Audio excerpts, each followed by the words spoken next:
The sun rises over the ancient city, casting long shadows across the marble steps where Xenophanes once stood, challenging the myths of his time. His school of philosophy was not just a place of learning but a rebellion against the blind acceptance of tradition.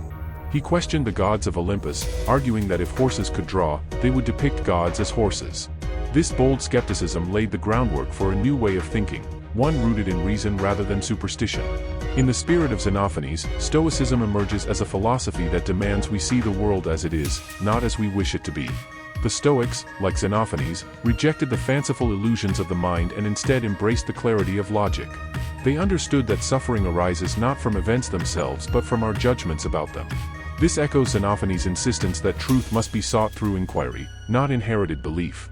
Imagine a student sitting in the Stoa, listening to the teachings of Zeno of Citium. The lessons are not about memorizing dogma but about cultivating an unshakable inner strength. The Stoics taught that while we cannot control external events, we can control our responses. This idea resonates with Xenophanes' critique of anthropomorphic gods. Both philosophies urge us to strip away illusions and face reality with courage. Xenophanes mocked those who believed in gods who acted like petty humans, indulging in deceit and rage. Similarly, Stoicism warns against surrendering to irrational passions. Anger, fear, and desire distort our perception, just as myths distort the nature of the divine.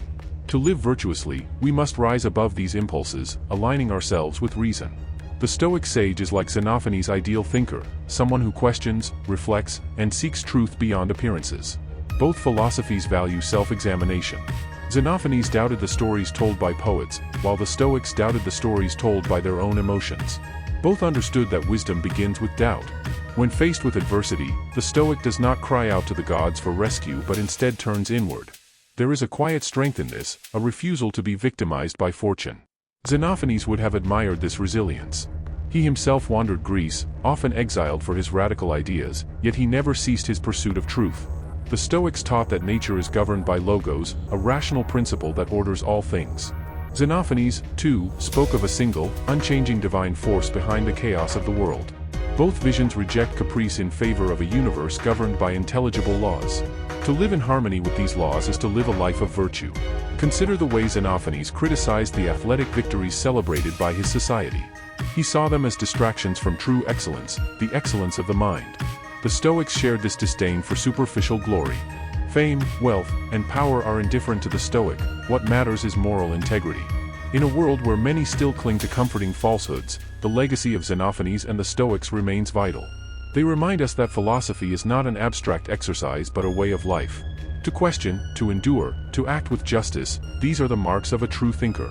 Xenophanes' skepticism was not nihilism, it was a call to deeper understanding. Stoicism, too, is not about denying emotion but mastering it. Both teach that freedom comes from seeing clearly, without the distortions of fear or desire. The Stoic practice of premeditatio malorum, imagining worst-case scenarios, is a direct confrontation with illusion. Xenophanes would approve. He spent his life dismantling illusions, whether in religion or human vanity. To prepare for hardship is to disarm it of its power. There is a story that Xenophanes laughed at those who praised him, knowing how fleeting such praise was. The Stoics would nod in agreement. External validation is unstable, true worth comes from within. Both philosophies demand humility. Xenophanes admitted that no mortal could know absolute truth, only seek it. The Stoics, too, recognized human fallibility. Wisdom is not in claiming certainty but in embracing the pursuit of understanding. The school of Xenophanes was small, his followers few, yet his ideas endured. Stoicism, too, was once the philosophy of a minority, yet it outlasted empires. Truth has a way of persisting, even when the world resists it. Xenophanes taught that the divine must be beyond human flaws. The Stoics saw virtue as the highest good, untainted by vice. Both ideals point upward, toward something greater than our baser instincts. In moments of despair, the Stoic turns to reason as an anchor.